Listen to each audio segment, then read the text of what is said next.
Good evening, everyone. Welcome to Venkanna Englishguru. Friends, in this video, I'm going to give you introduction to romantic period. And friends, so far we have actually discussed and plenty of other periods like starting from Old English to Neoclassicism. Okay, starting from Old English period to Neoclassicism, where we had a lot of discussion with regard to our. One second, let me. Yeah, yeah. So as a part of this video, I'm going to give you a little bit introduction because since we are late in our present day's class, we had to start, but I'm a little bit late. So romanticism. And first, you need to know what are different periods of English literature. And the periods of English literature from Old English to and Neoclassicism, where we had a lengthy discussion. And based on this Romanticism, I feel like I may take more than 10 classes, more than 10 to 15. Definitely, I'll be talking about in this video, where we will have basic introduction to Romanticism. Okay, see, Romantic, the period from 1798 to 1832, this is actually called Romantic period. See, so, and according to some source, but since in Indian context, where we can take the period from 1798, why 1798? Why 1785? 1784, the death of Dr. Johnson, and 85 to 1832, this period is considered to be romantic period, according to majority. But according to and East Asian countries, according to Indian and experts of English literature, the period from 1798 to 1832, this is called the English age of romanticism. Friends, if my voice is clear, show me thumbs up. If my voice is clear, show me thumbs up so that and you will have a positive kind of aspects. Yes, come on, quick.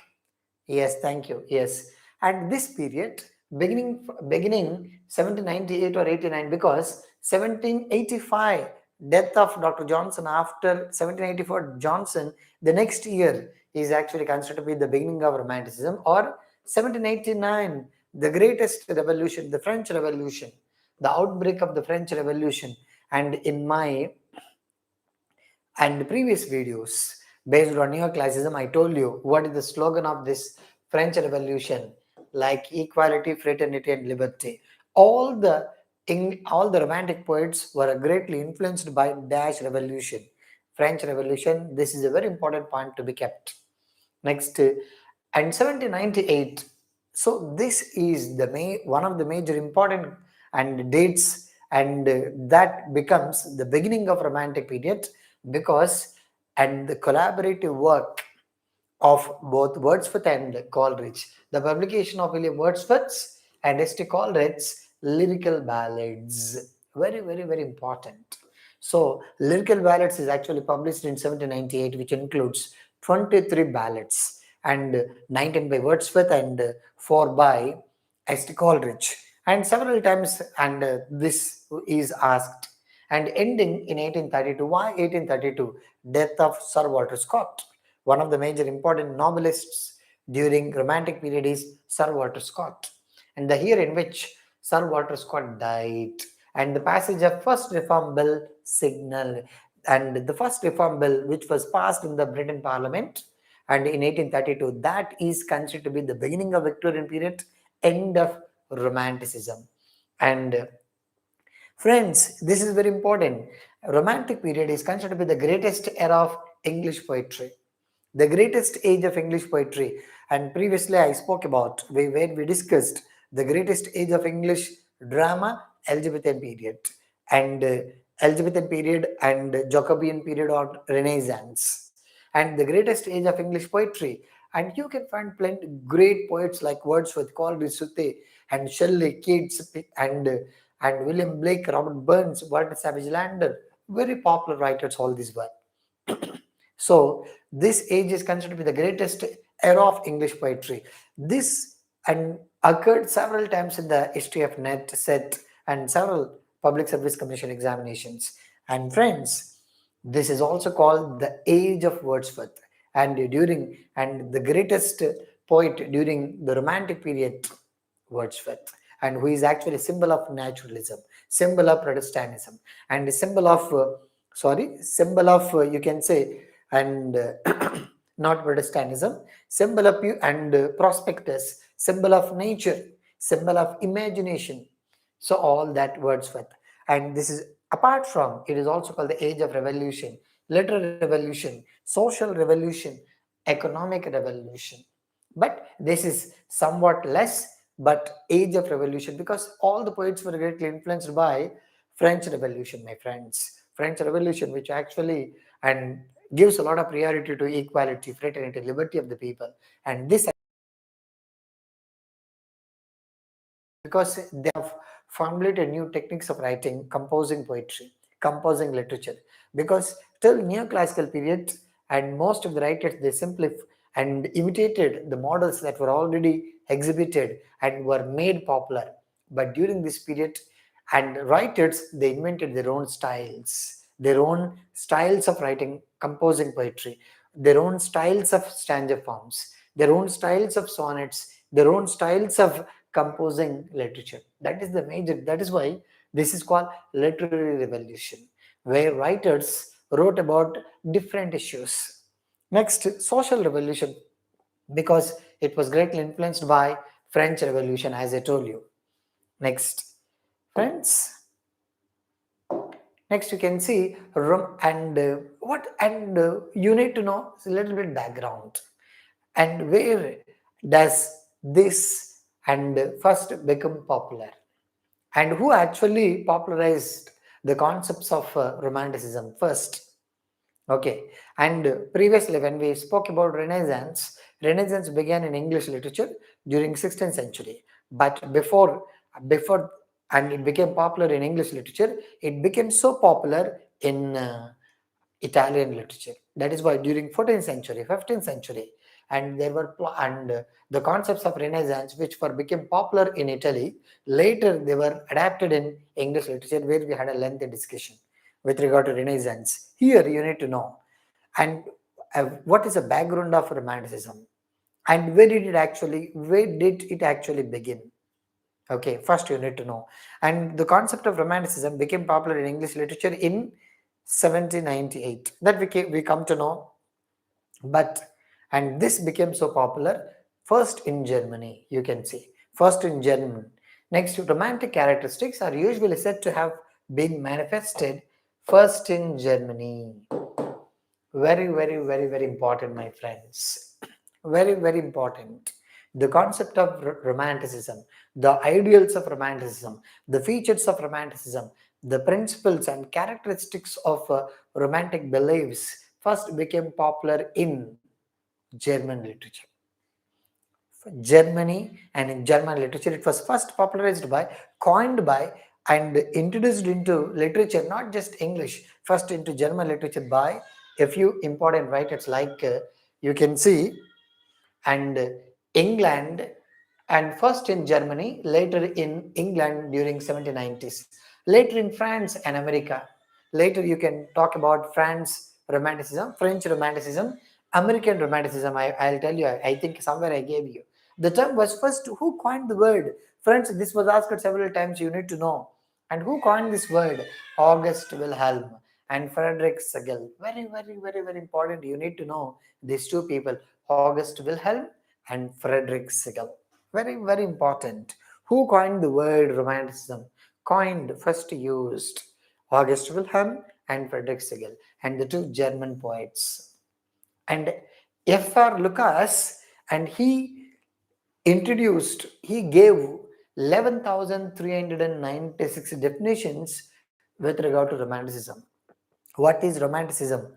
And somebody asked F.R. Lucas, and where he defined Romanticism in 11,396 ways. Friends, these were all repeated bits as part of NTA and set under the examinations. You need to know. So who coined the word? August Wilhelm Friedrich Segel. And who gave 11,396 definitions? F.R. Lucas. Very, very, very important, all these are. And where did it actually first became and popular and in Germany. Very important. Later, so what was the first romanticism? German romanticism. Later English romanticism. Later French. As we are not talking about American literature, but I'm giving you one point. The period from 1828 to 1865, and this period is called American Romanticism. Friends, several times these bits were asked in the history, and during this period you could find plenty of writers. And 1828 to 1865, Ralph Waldo Emerson, Henry David Thoreau, Herman Melville, Nathaniel Hawthorne, Margaret Fuller, very popular American romantic poets who and spoke about the ideals of romanticism in American literature during 1828 and 1865. And this American romanticism, which is also called American Renaissance, American individualism, American transcendentalism, there are plenty. Why? What are they? Well, I'll give you a lot of information when I deal with American literature later. Next, Victor Hugo. Friends, this is very important. The definition. What is romanticism? In one definition, and liberalism in literature. So you have a lot of autonomy, you have a lot of freedom, you have a lot of independence in the process of composing poetry, composing drama, composing literature, and the process of having liberty to write literature. Liberty in the process of composing literature is nothing but romanticism, according to Victor Hugo. See, my friends, how many valuable points I've been talking about. All these are very, very important. Who coined the word, and who defined romanticism and liberalism in literature? And the period from 1828 to 1865 is called, and like there were plenty of bits, and once you refer to previous question papers. Next, friends.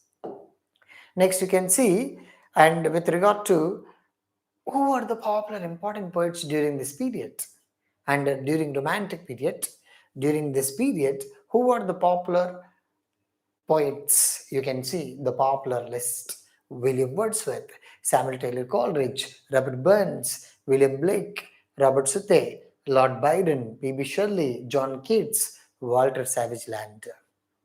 Very, very important poets, my friends, all these are. And the greatest poets and first generation poets, Wordsworth and Coleridge. And the last romantic poets, P.B. Shelley and John Keats. Remember, last romantic poets, P.B. Shelley and John Keats. And first important poets, Wordsworth and H.T. Coleridge. Very, very important. Every poet has a specific feature of composing poetry. That's, and we'll be talking about a lot, because I'm going to I'll give you detailed description and introductions to Wordsworth, Coleridge, and P.B. Shelley, John Keats. At least I'll talk about 4 important writers: Wordsworth, Coleridge, Shelley, Keats. Definitely, okay?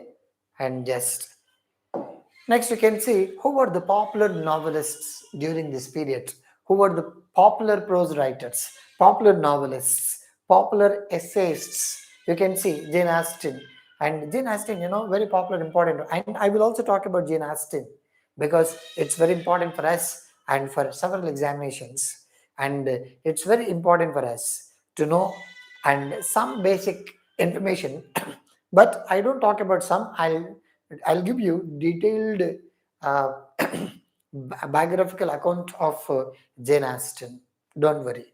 Next, Sir Walter Scott, Mary Shelley. Mary Shelley, the wife of P.B. Shelley, and Sir Walter Scott, the father of historical novel. Next, during this period, my friends, you can also find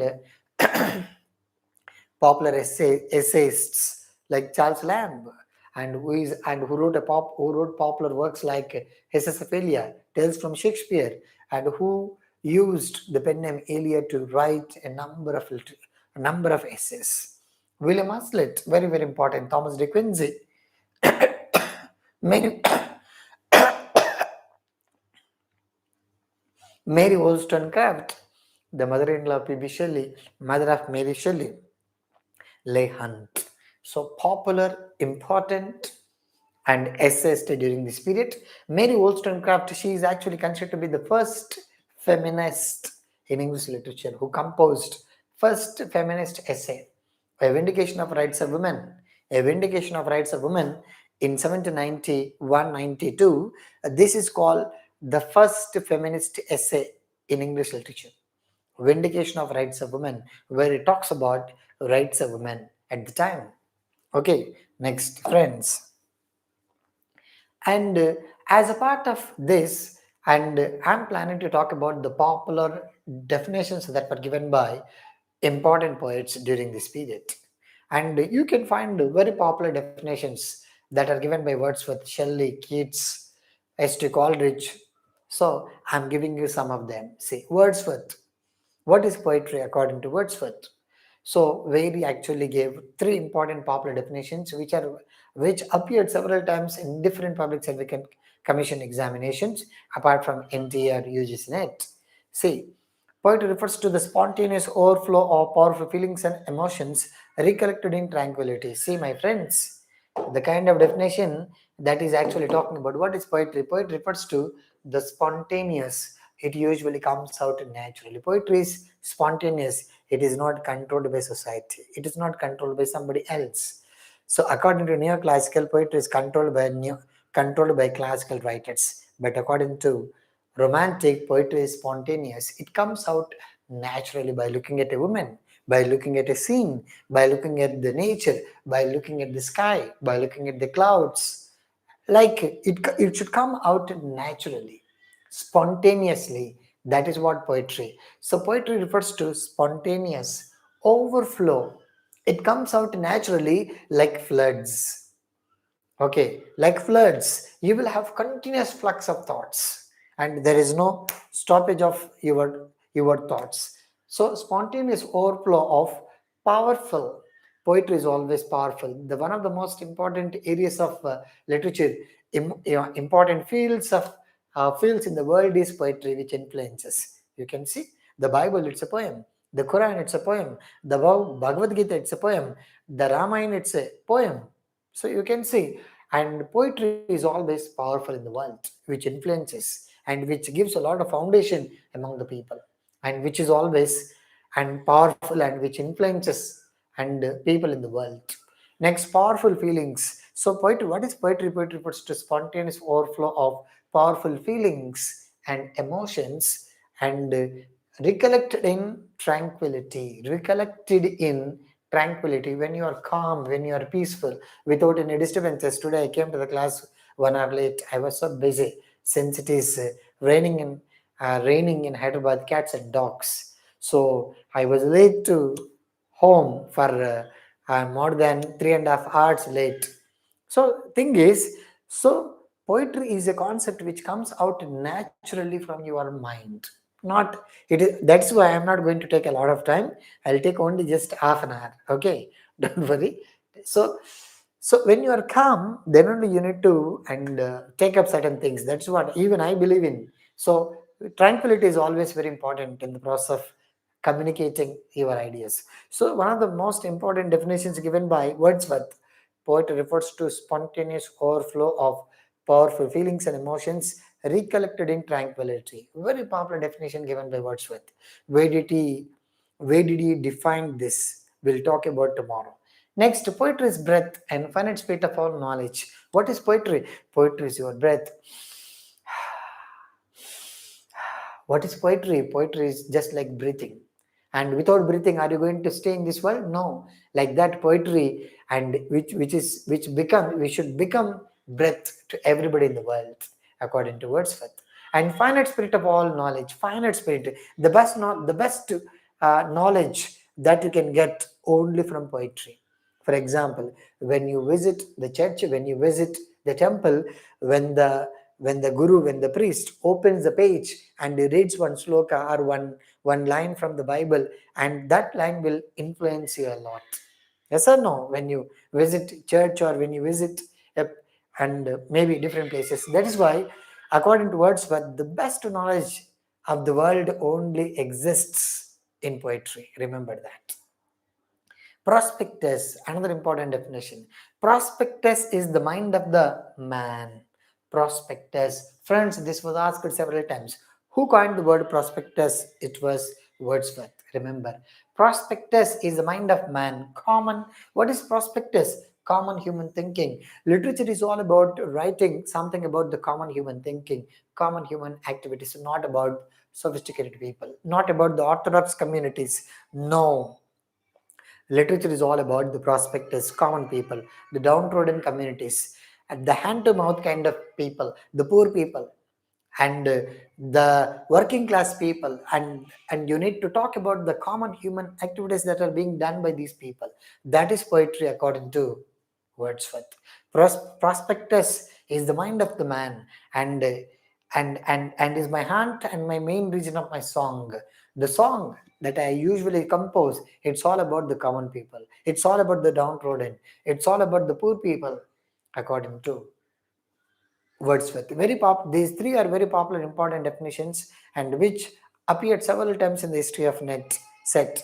So poetry means putting right words in right order. Another important NTA previous bit.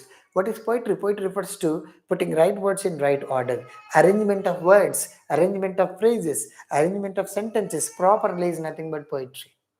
And he is a different character where he actually talks about fancy, imagination, willing suspension of disbelief, exemplastic imagination, second imagination. So plenty of things that he actually talks about.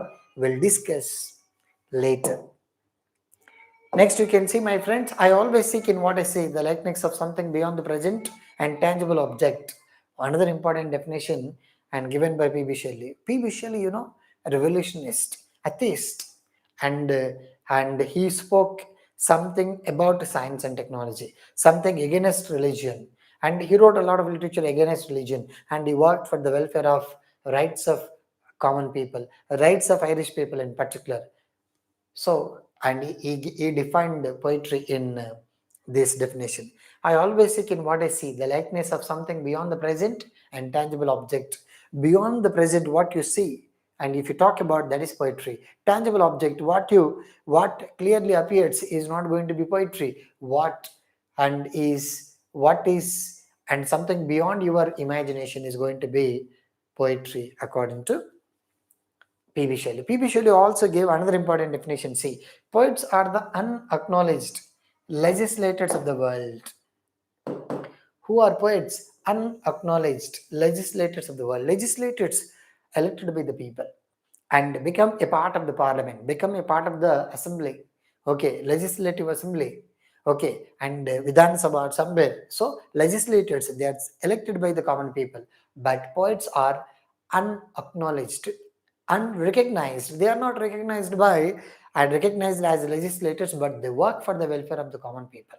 So you can see today, whenever there are the violations of human rights, and some people come forward and they talk and in favor of, in support of the common people, they are really poets, novelists, dramatists, social workers. These are not elected by the people.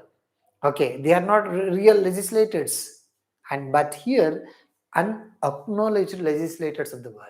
What a popular definition given by P.B. Shelley, you can see. Next, if poetry comes and kids definition, you can see. If poetry comes not if poetry comes not and not as naturally as the leaves of a tree, it had better not come at all. Another important definition given by John Keats. John Keats, very popular, important poet, my friends, and he died at the age of just 26 and popularized a number of techniques like spots of time, egoistical sublime, negative capability, synesthesia, three important poetic techniques that he introduced to the world of the fraternity of literature. And very wonderful poet, but unexpectedly died at the age of 26 due to pneumonia, you can see. Okay, so he makes this definition. If poetry comes as naturally, and if poetry comes not as naturally as the leaves of a tree, it had better not come at all. So poetry should come how leaves come to a tree. In the same way, poetry should come out from your body, from your mind, from your heart, and it should not be controlled by somebody. It should not be guided by somebody. It should not be and based on certain rules and regulations. No, it should come out naturally when you see different things. For example, I can say, and I love Sonali Bindre. Why? Why do I love Sonali Bindre? It came out and naturally. If you ask me, why do I love Sonali? I don't give any answer. I don't give any reason, but I can say only how much I love her. Sonali, I love you. So I can make a lot of statements. That is what a real love according to John Keats. John Keats, who fell in love with a wonderful young lady. We'll talk a lot about John Keats later. Just focus on definition. If poetry comes not as naturally as the leaves of a tree, it had better not come at all. What a popular definition given by John Keats. Next, Keats said, this is also another important definition. I am certain of nothing but of holiness of the heart's affection and the truth of imagination. What the imagination seizes as beauty must be truth. Another important definition given by and Keats, my friends, and get some idea. This is what I wanted to talk about. Like our video and share our video too, because see, as usually I don't talk about only at the beginning only and like our video, share our video, no publicity at all, but only at the end. If you really love it, if you really like it, and like our video, comment our videos, and share our videos to your friends so that they will be benefited. Okay, right guys, we'll meet tomorrow same time, and same time, which means 9, right guys? See you then tomorrow.